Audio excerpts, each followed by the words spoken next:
Hi, good day po sa ating lahat. Today po ay nasa mini farm tayo uli. At for today mga kababayan, samahan niyo kami sa mini farm na ibalik natin yung ating mga strawberry sa garden.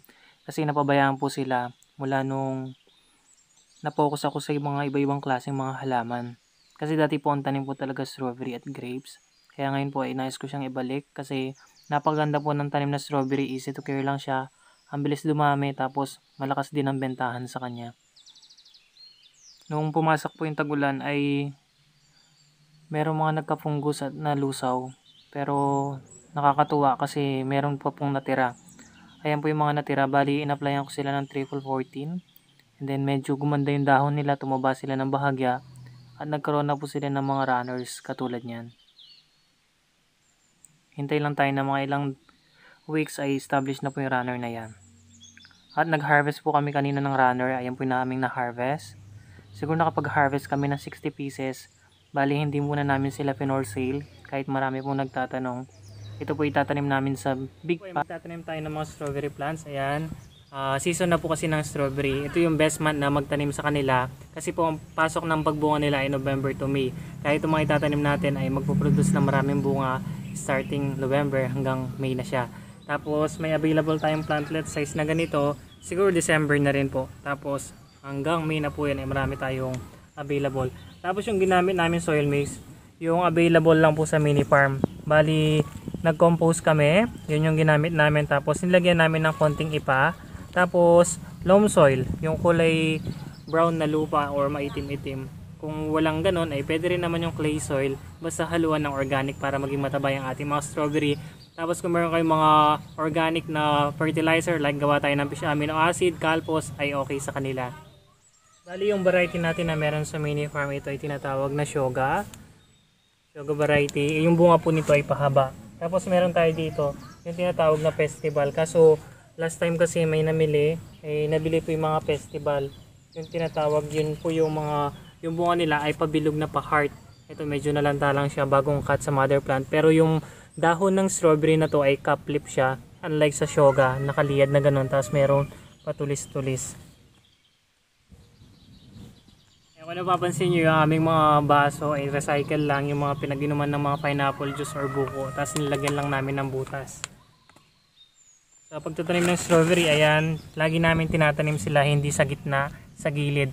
Kaya pag sa gilid namin tinatanim, para pag nag-fruit sila, dito nakalawlaw yung bunga. Kasi pag sa gitna natin sila tinanim dito, yung bunga ay dito rin sila.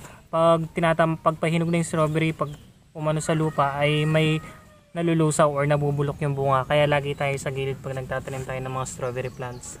Tapos sa mga bago sa ating channel, pag nagtanim kayo ng strawberry, ay kailangan hindi natatakpan tong crown kasi dito naglalabas ng dahon, flowers at mga runners.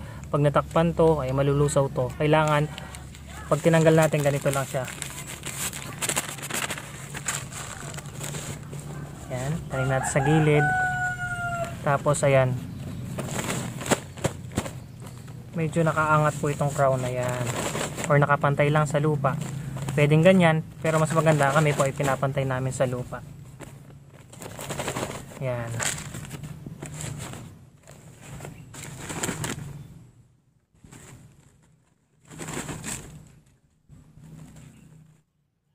Ang dami niya pong roots.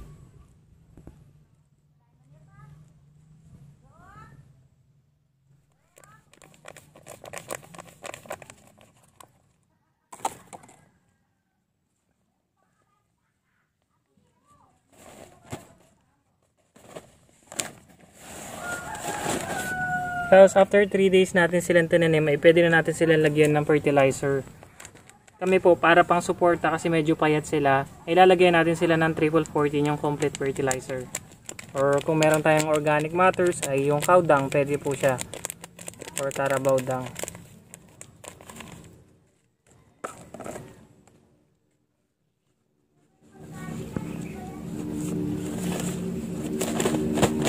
Plus to may runners na siya, abangan lang para mag-establish kasi palabas na rin yung roots niya.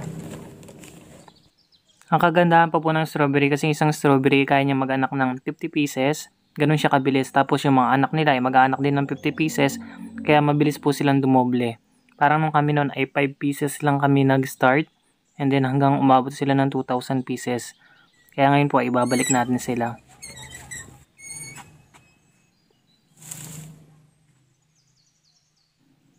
At nakaka-amaze po talaga kasi yung mga strawberry kadalasan ay nakikita natin sa Baguio at wala tayong nakikita sa mga mainit na lugar. Pero itong mga strawberry na ito ay sanay na sa init, kaya tinatawag silang heat resistant at mga lowland strawberry. Ngayon po, ipapasok na ng season nila. Excited na ako na makakita uli ng mga strawberry na nakahang sa ating garden.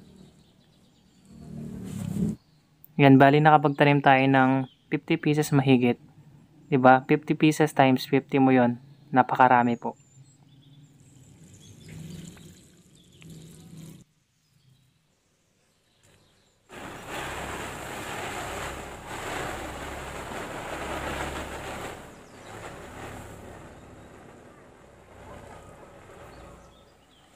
At yan po, diniligan na po namin sila. Sana nag-enjoy po kayo sa ating vlog.